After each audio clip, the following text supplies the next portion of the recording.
just to be clear, there's both lecture notes out there as well as copies of the slides. So the slides are not in the big set of notes. Let me also make one disclaimer. These notes were put together fairly quickly. This is not a complete literature review, and I'm sure that there's omissions and mistakes in there, though we'll correct those as we find them and update them on the website. But certainly this is a very different econometrics course from anything I've taught before. Typically, the first thing I say is, there's plenty of room here at the front. No need to...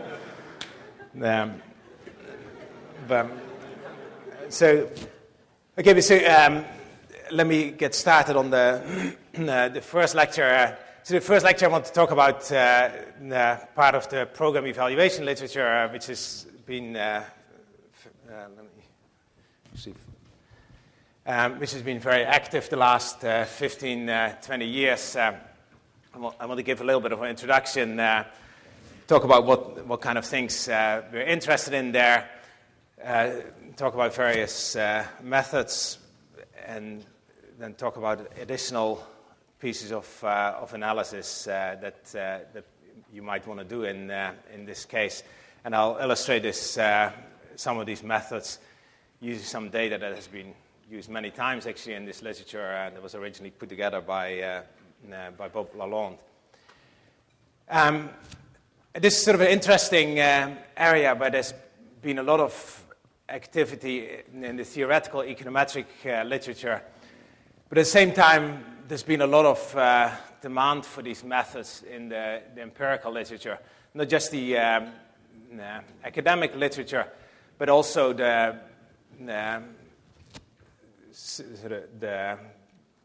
non-academic consulting literature. But there's a lot of organizations such as Mathematica, Westat, where they're doing evaluations of economic and other programs using this type of methods.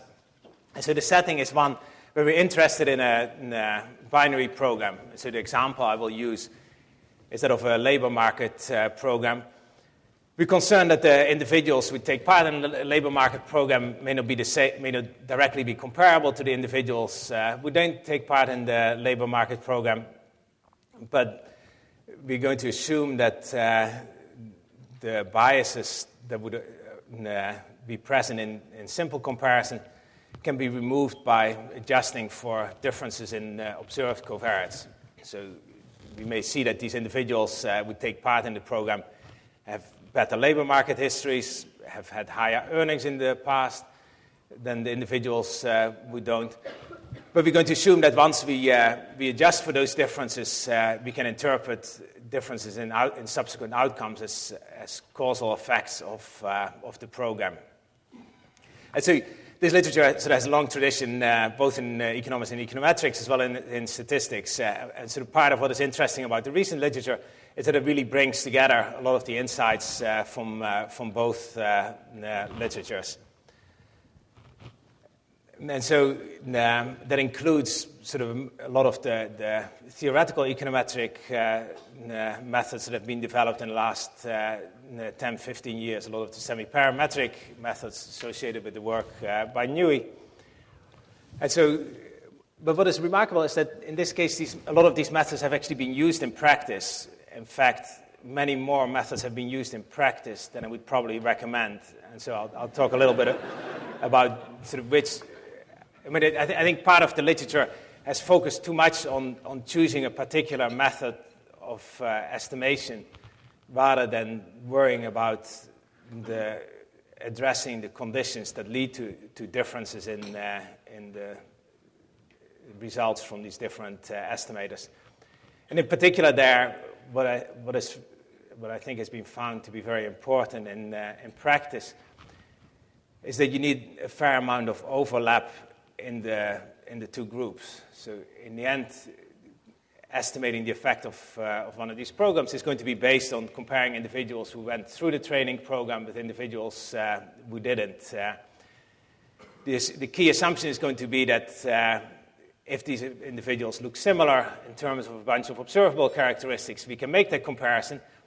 But in practice, we can never find individuals who look exactly the same, and ensuring that there is sufficient overlap, ensuring that these individuals are sufficiently comparable is going to be the key thing.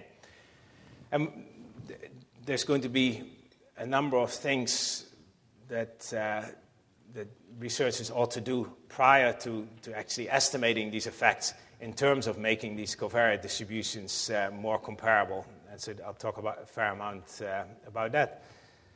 But once those overlap issues have been addressed, which particular estimator you use is actually less important.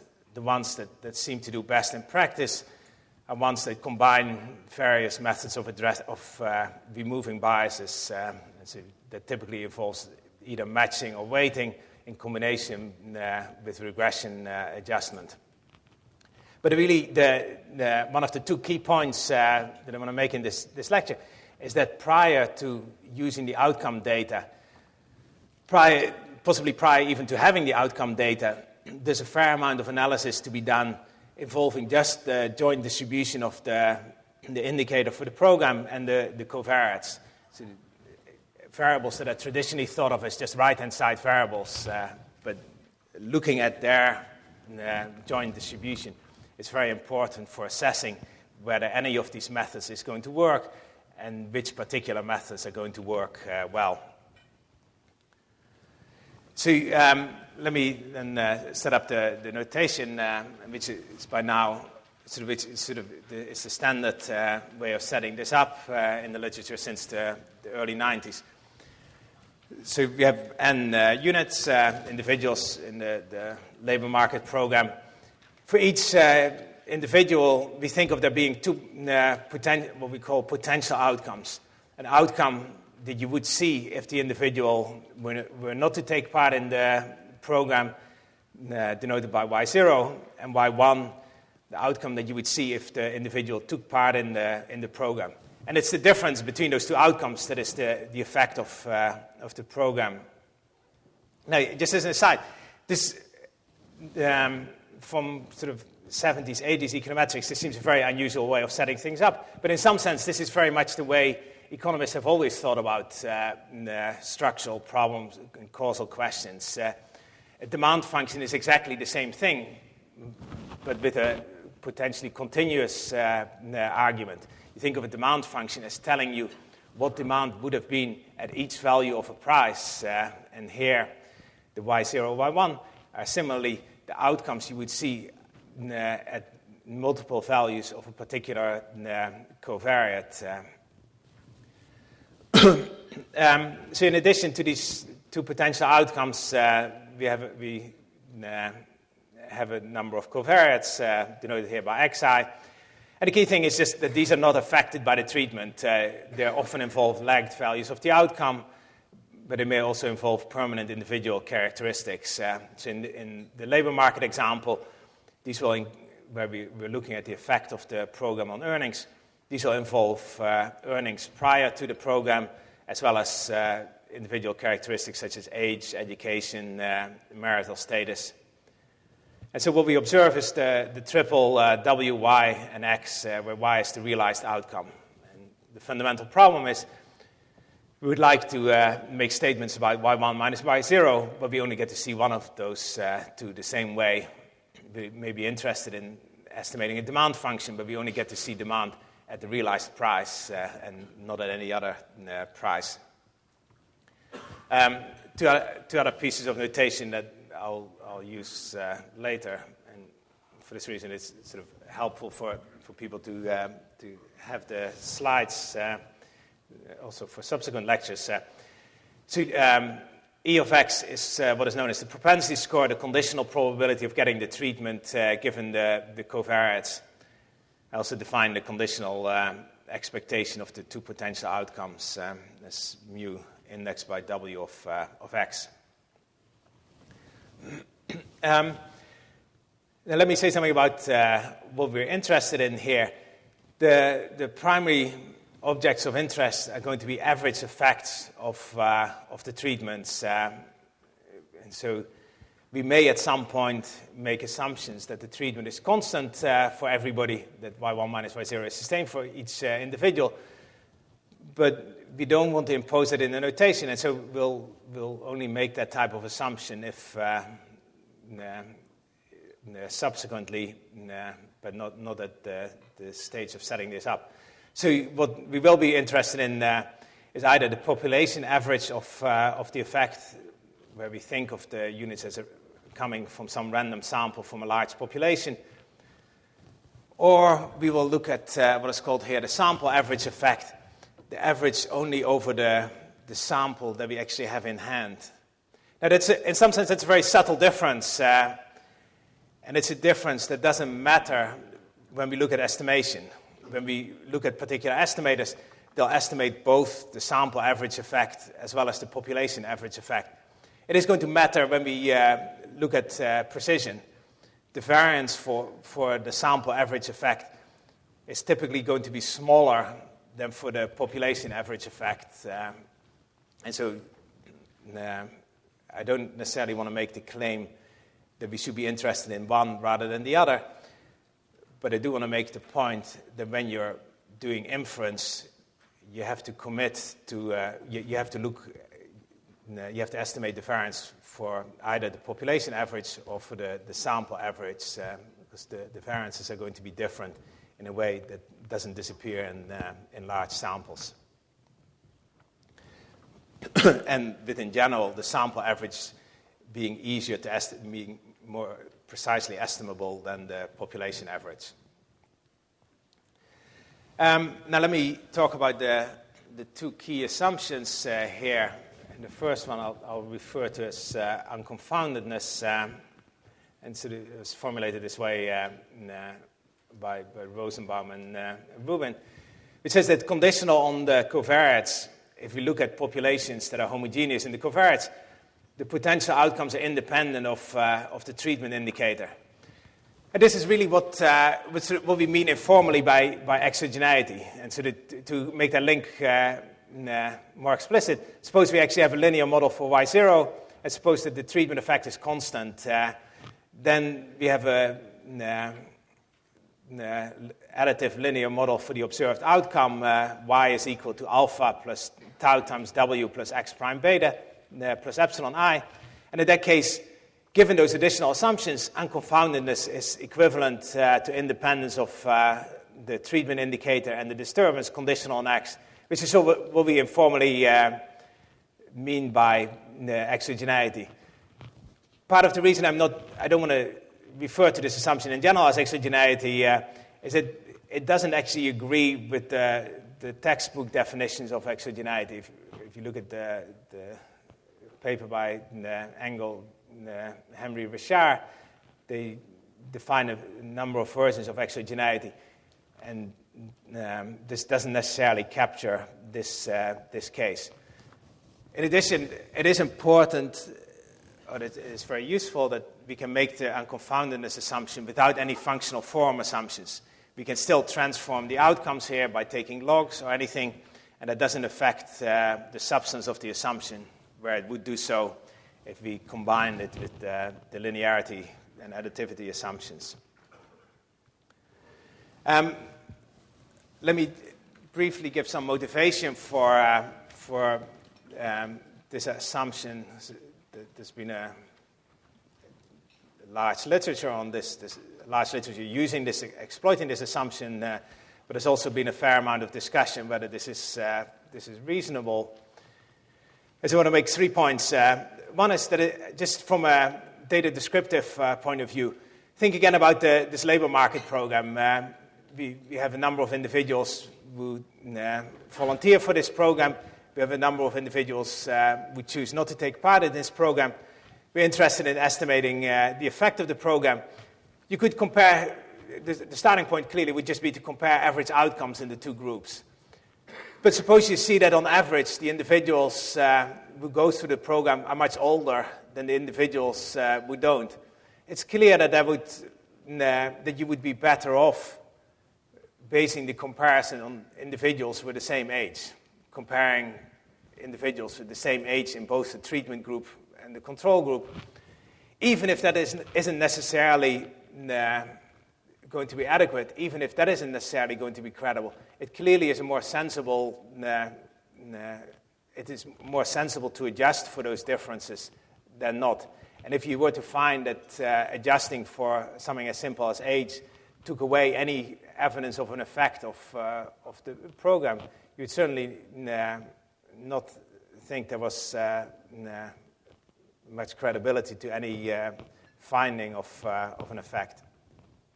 So the first point, let me summarize that. First point is that even if this isn't necessarily sufficient, even if the result isn't necessarily credible as an estimate of the average effect, it certainly makes sense after just comparing the simple averages to see how much that changes if you remove any differences in background characteristics.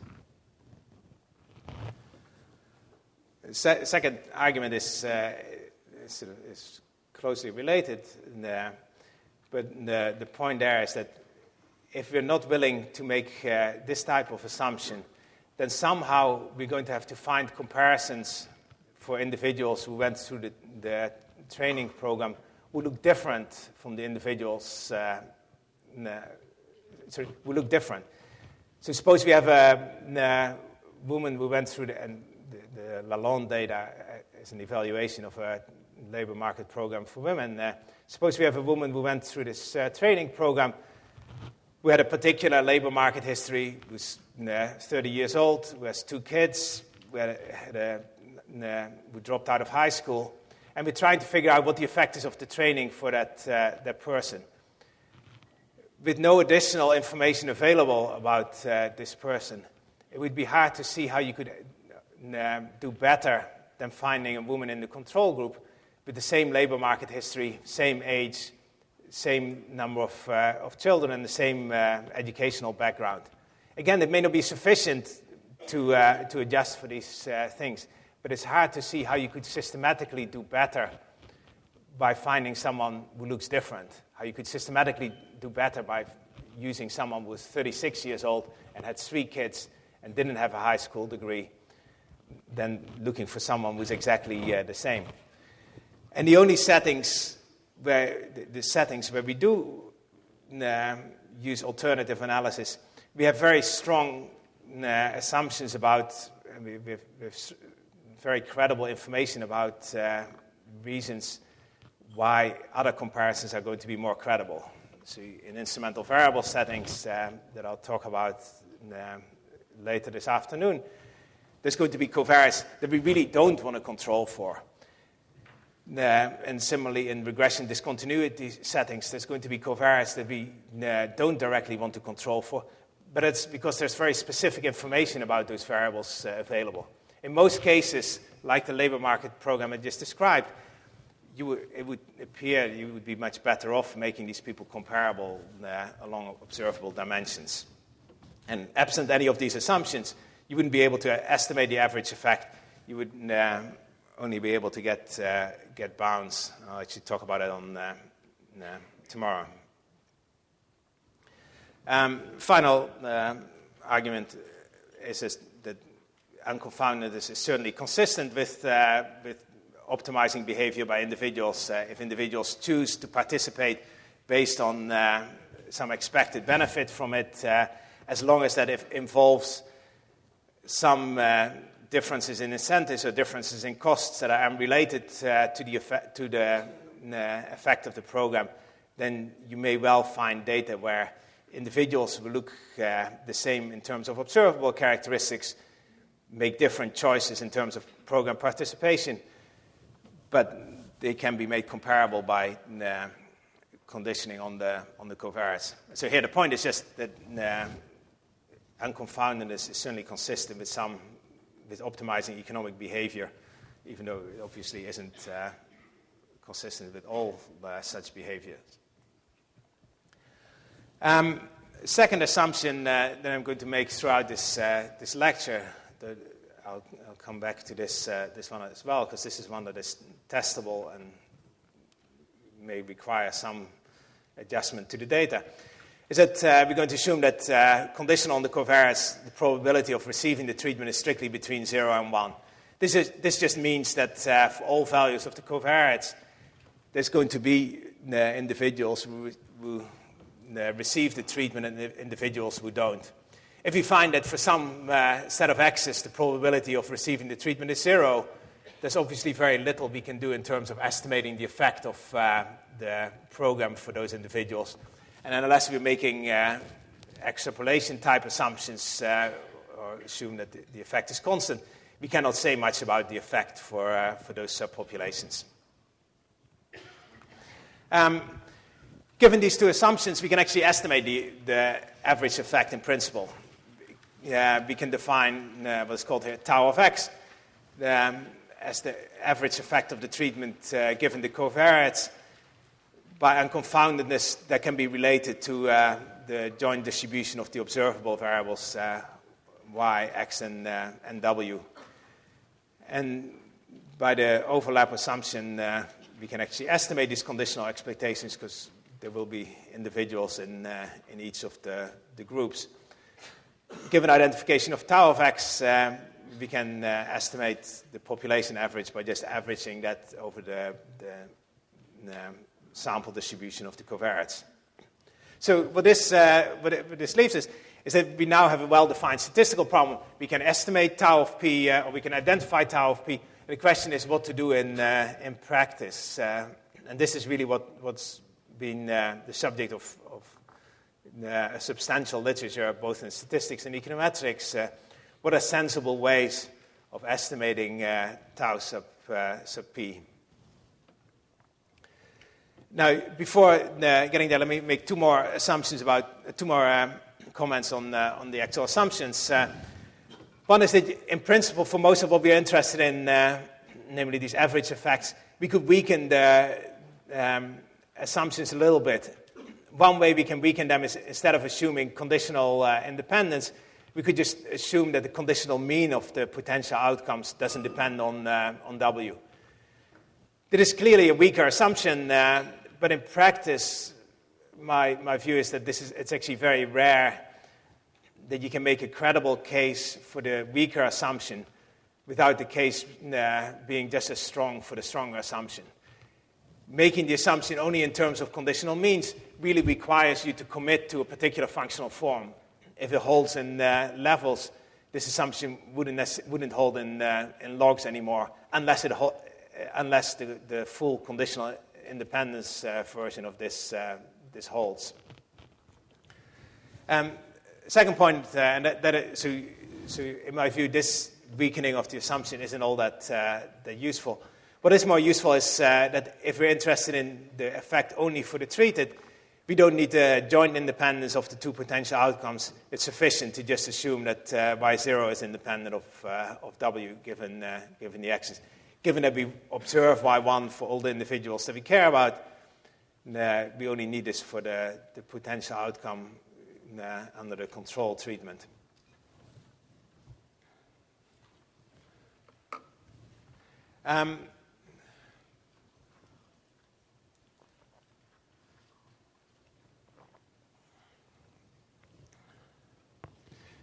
One important result in this literature, and one that analyzes a lot of the estimation methods that have been proposed and have been used, is the propensity score result.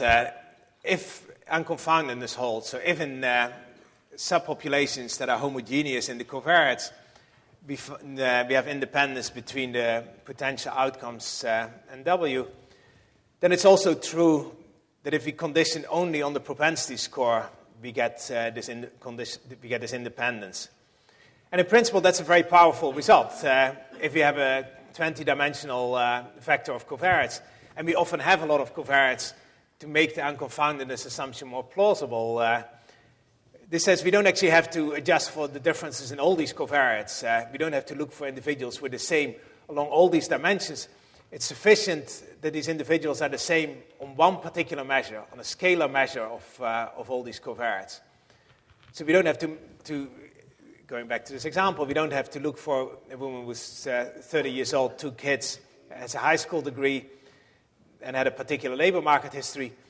We just need to calculate the summary statistic, summary measure of these characteristics, and we need to find someone who looks the same along that dimension, even if they differ in terms of all their characteristics separately.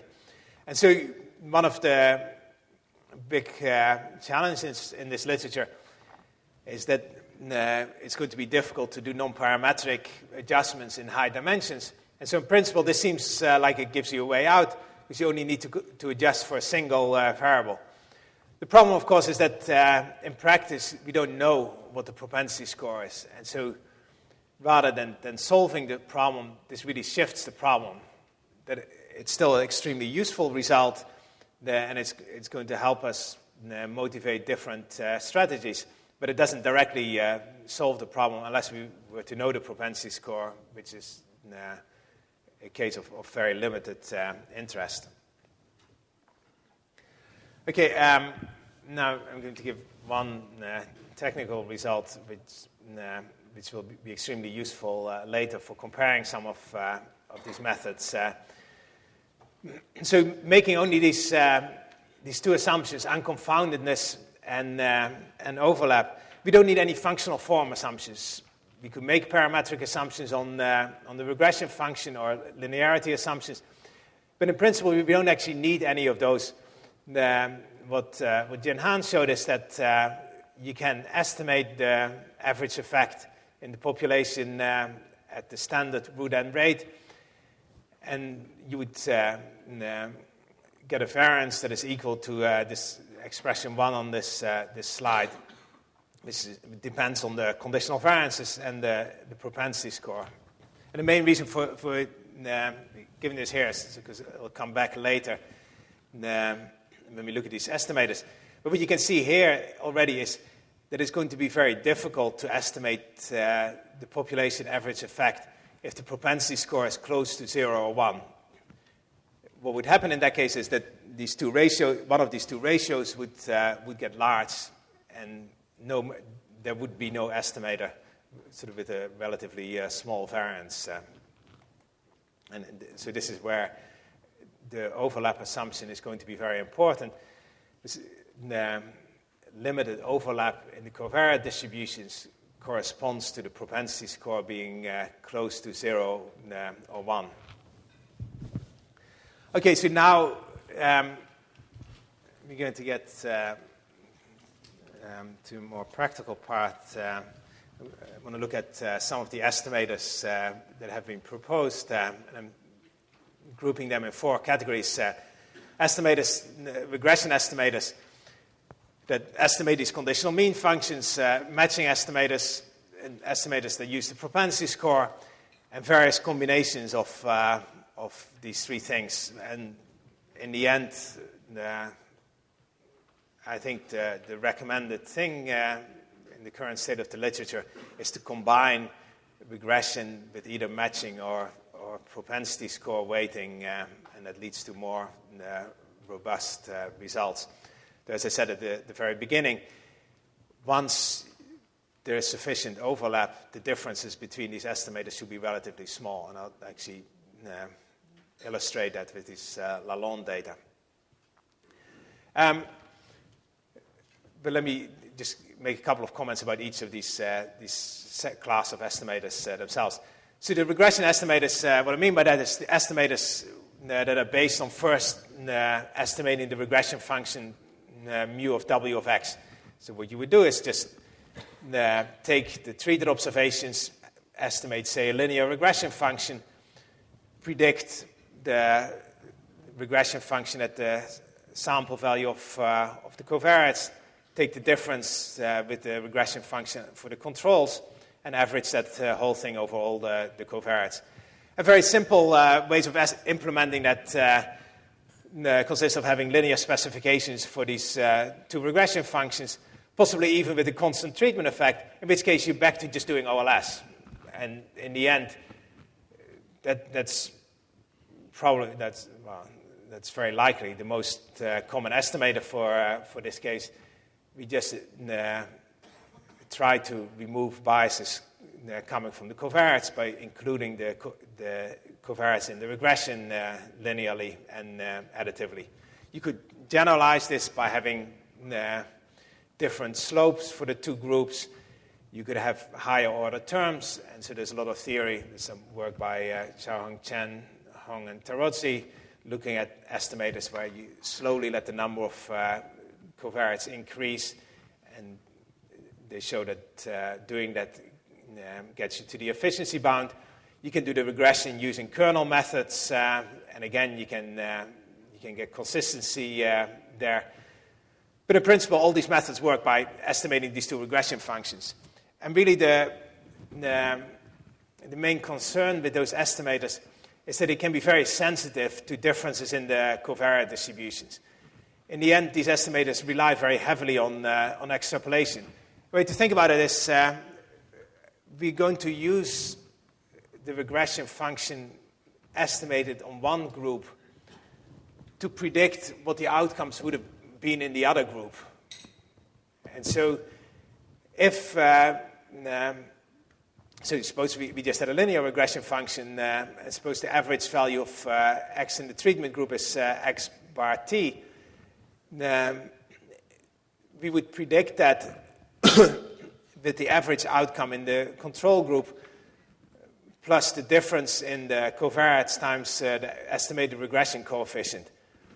Now, if these two groups are very close, if the averages of the covariates in the two groups are very close, it doesn't really matter how well you estimate beta or how accurate the regression specification of the regression function is. Where you get into trouble is if these covariates have very different means in the two groups. At that point, you rely a lot on the correctness of the regression function in an area where you don't have a lot of observations. And so as a result, you may end up with estimates that look very precise, even though they're not necessarily very credible. And just to show this, it's very easily, you can see this very easily here. I plotted two covariate distributions, the one for the controls on the left, the one for the treated on the right, and I fitted two regression functions on the control observations. And so you can see they both fit very well in the distribution on the left, but their predictions for what happens in the support of the covariate distribution on the right are substantially different. And so the point really is that if you're using these regression methods, you should be very careful if the covariate distributions are very different. Now let me move on to the next estimator. And so here the notation is the formalism is slightly more messier, but the idea is very simple, and that's the simplicity of the idea is really what's led to the popularity of these methods in practice. Here, what we do is if we have a particular treated individual, so going back to the example, this 30-year-old woman with two kids with a high school degree, what we do is look in the control group, in the control sample, for someone who's most similar to that person. We just look for someone who's the most similar in terms of all these characteristics. Ideally, we would like to find someone with exactly the same characteristics that may be difficult if we have a lot of covariates. And so we look for someone who's the most similar in terms of all these characteristics, where we define some distance measure in terms of these covariates. But in practice, the choice of the distance measures the results are not all that sensitive to the choice of the distance measure. You can do that with one match. You can do that with M matches. So you look for the M closest matches. Then you impute the missing potential outcome with the average for those matches, and you average the difference within each pair. So now for each observation, we look for one or more close comparisons. We take the average of the outcomes for that close comparison. We use that to estimate for that particular individual the effect of the treatment, and then we average that over all pairs. So this is an extremely simple idea, and it's and I think that's added considerably to its appeal. Problem is that it doesn't really get around the complication of having a lot of covariates. And the formal way to think about it is that there's obviously going to be a bias associated with this estimator. But the problem here is that this bias goes to zero only very slowly if we have a lot of covariates. If k is the dimension of the covariates, the bias is of the order n to the minus 1 over k, where n is the sample size. Which means that in large samples, we don't get a normal distribution centered at the true value. We'll get a non-normal limiting distribution centered at some complicated expression. And so in practice, what people do is ignore the bias and just calculate the variance and hope that the bias is small. But it's not always clear that that actually works well. And so rather than doing matching on its own, I think the sensible thing there is to combine it with some regression adjustment. And I'll come back to that in a bit. Final sort of single class of estimators is based on the propensity score. Here I'm just looking at one way of implementing that. The key idea here is that if we take treated observations and weight them by 1 over the propensity score, you can get the marginal expectation of the outcome given the treatment, the marginal expectation of Y1. And we can use that by averaging the treated and control observations, where we weight the treated observations by 1 over the propensity score and the control observation by 1 over 1 minus the propensity score. So here we don't use the covariates at all, other than the way they come in through the propensity score. We remove any bias. We remove all the biases associated with these covariates by just reweighting the sample in a way that the weighted sample has the same distribution of the weighted treated sample has the same covariate distribution as the weighted control sample. And so once you remove the differences between the covariate distributions, it makes sense that you don't need to adjust for that anymore.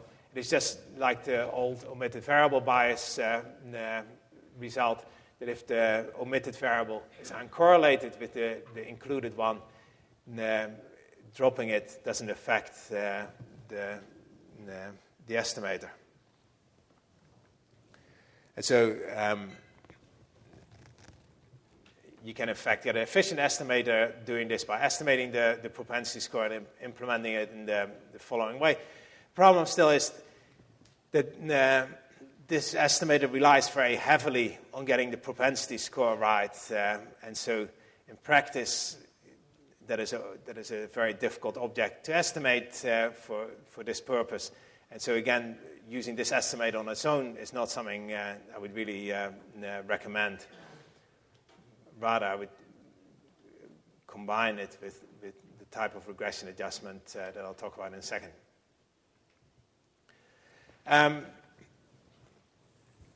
Then there's a couple of other estimators that where the properties have been less well established, even though they have been used in practice, namely matching and regression on the propensity score. In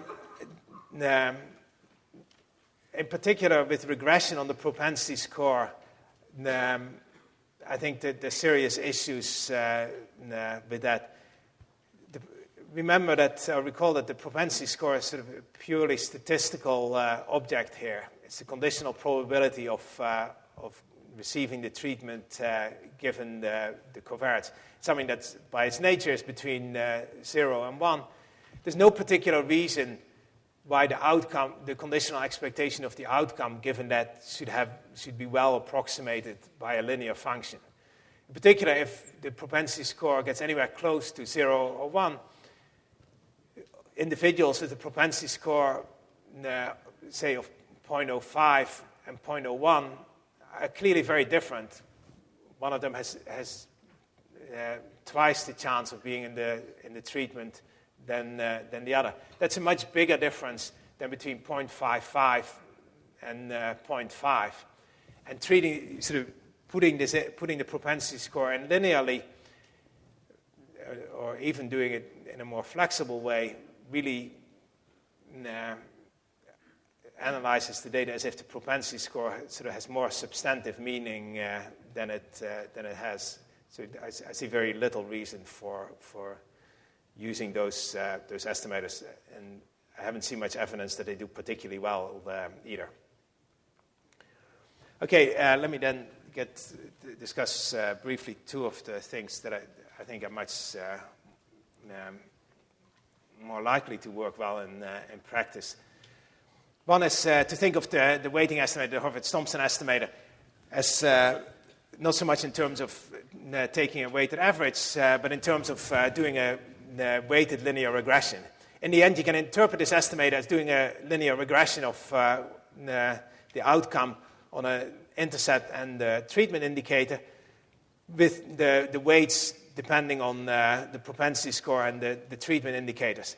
Once you have this weighted linear regression interpretation, it's a very natural thing to also include the additional covariates, even if they're not needed for bias removal. If you have the propensity score correct, they may still help you get more efficient and, in particular, more robust estimators. If these covariates are highly correlated with the outcomes, they can make things considerably more robust. And so, a more sensible thing than just using the weighting is to do a weighted linear regression where also functions of the covariates are included. And there's some work by Rubin and Ritov showing that if either the regression function, if the conditional expectation of y given x and w has the form that is used in this regression, or if the propensity score is specified correctly, then these estimators are consistent. So they're going to be much less reliant on the propensity score being correct or on the regression function being correct. You just need to, essentially, you get two chances to get lucky here. And in practice, what it means is that these estimators are much more robust and tend to work better. Similarly, you can combine the matching with regression, where instead of, after you've constructed the matches, instead of just taking the simple difference and averaging that over all covariates, you adjust it for some of the remaining differences in the covariates.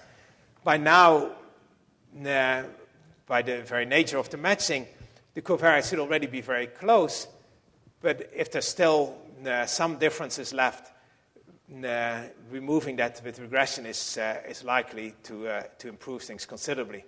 And so in both of these cases, with the weighting and the matching, the regression is asked to do a much more modest, is given a much more modest task. At this point, these differences are already much smaller, and so you're never going to rely as much on the extrapolation as you do when you do the regression on the full sample.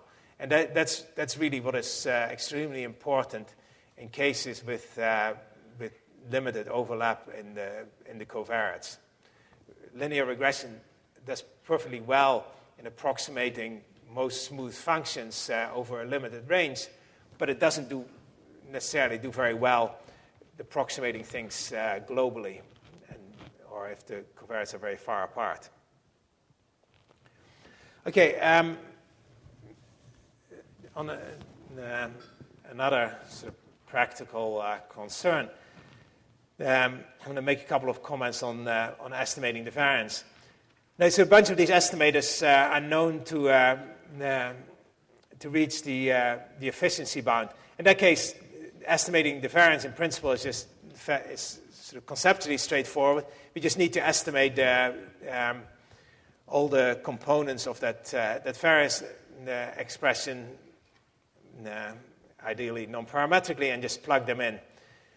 In fact, for the estimators that are known to be efficient, so these flexible regression estimators or the weighting estimators, you can also use the bootstrap, and that is very likely to work well. The bootstrap doesn't work for matching estimators because they are non-smooth to a relatively high degree, and so bootstrapping doesn't work. But even for these other estimators, this is in principle a somewhat complicated way of calculating the variance. And I want to talk, rather than do this, I think in a lot of cases we can exploit the structure of this problem a little more and get an easier estimator for the variance. In the end, all these estimators are going to have the feature that they're linear in the outcomes. All the estimators, sort of clearly for any estimator to be sensible here, they need to be of the form that it's a weighted average of the outcomes given the treatment minus a weighted average of the outcomes given the controls. It's sort of very hard to think of anything else you could end up with. Given that, we can write this estimator as just a weighted average of all the outcomes with the weights a function of all the covariates and all the treatment indicators. So here denoted by this boldface X and W. But this function is something you know. Once you've committed to a particular estimator, you can calculate what this function looks like. Then if you look at the conditional variance, conditional on the covariates, the variance is just the sum of the squared weights times the conditional variances. And so now there's only one component we don't know, namely these conditional variances. And even though we don't know them, and estimating that function consistently would be very hard, it's very easy to get a good estimate for that you can plug in there. So here is one suggestion for doing that. Namely, if we want to estimate the conditional variance for a particular observation, we just look for the closest observation to that particular one, look at the difference in the outcomes, square that and divide it by 2, and that gives us a very simple estimator for the conditional variance that you can plug in to that expression for V to get a consistent estimator for the variance of the overall estimator, irrespective of which type of estimator you actually use. So this variance estimator would apply equally to the weighting estimators, to the regression estimators, to the matching estimators, or any of the combination ones. Okay, now the next couple of slides, I want to make go back to the assumptions and suggest some ways we can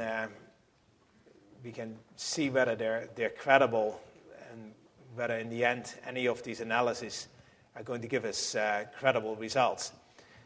The first thing to keep in mind when we talk about unconfoundedness is that it's not a testable assumption. It tells us that the distribution of the outcomes in the control group is the same as the distribution of the outcome in the treatment. The conditional, for treated individuals, the distribution of outcomes, of control outcomes, is the same as what it is for people in the control group. Since we never get to see the control outcome in the treatment group, there's nothing testable about that. It's essentially imputing the distribution we cannot learn anything about directly with one we can estimate directly. Nevertheless, there's sort of two ways we can think about assessing whether this is plausible, both which involve having a particular type of data. So here's one method.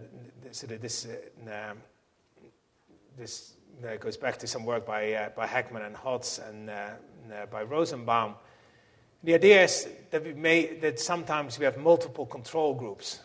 And in the labor market program, a prominent example of that is that we may have individuals who are not eligible for the program, and we may also have people who are eligible but who chose not to participate.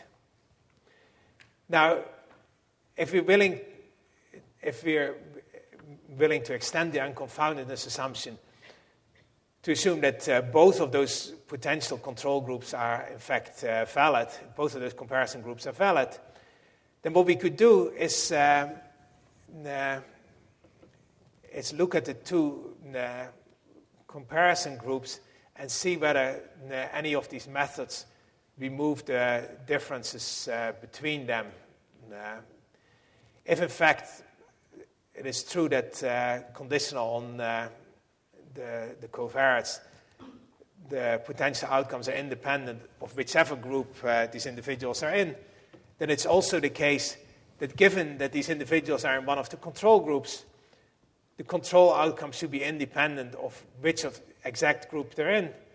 And that's what we should be able to do is compare outcomes in the two groups conditional on the covariates.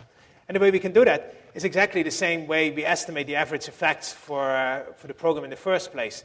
We can look at these groups, apply one of these estimators, and we should get something close to zero. If we get something far away from zero, that suggests that these methods are either not working in removing these differences, or the assumption is not correct. In both cases, you don't want to just go ahead and apply this to the treatment group until you actually understand why you find differences there. And so, given a sufficiently good specification, given a sufficiently good estimator, if you still find differences, it means that at most one of these comparison groups is valid, and unless you have prior information which one is correct, it still suggests that at this point you should just stop and say that you can't find. There's no credible way of coming up with estimates. The second method, and that has slightly, that doesn't rely as much on having additional data, is to use some of the covariates as outcomes. So again, the idea is that you use these methods to estimate the effect of the program in a case where you know what the answer is. So, and the most powerful example of that is in cases where we have lagged values of the outcome. And so I'll illustrate this later with the Lalonde data. But so think there of having lagged earnings. What we could do is pretend the program started a year earlier than it did. Estimate the effect, estimate the differences between the treatment group and the control group in terms of these earnings 1 year prior to the program. If we find that there's big differences in earnings 1 year prior to the program, even after we adjust for all these other covariates, then there's sort of two possibilities. One is that this last year of earnings really is very important, even after we adjust for all these other covariates, possibly even after we adjust for other lagged outcomes, but that somehow this last year is still extremely important. Or the other alternative is that the unconfoundedness doesn't hold. And so in cases with a sufficiently rich set of covariates, if you find that any one of these covariates is still crucial for removing biases, you clearly, in a somewhat difficult situation, the results would be much more credible if you find that taking away one or two of the covariates doesn't change things very much. So the specific test here would be to just take one of the lagged outcomes and estimate the effect of the program on that using only the other covariates and finding precise estimates of 0 would be encouraging that the assumption is more credible than if you find big effects. And again, I'll illustrate that in a little bit with the Lalonde data.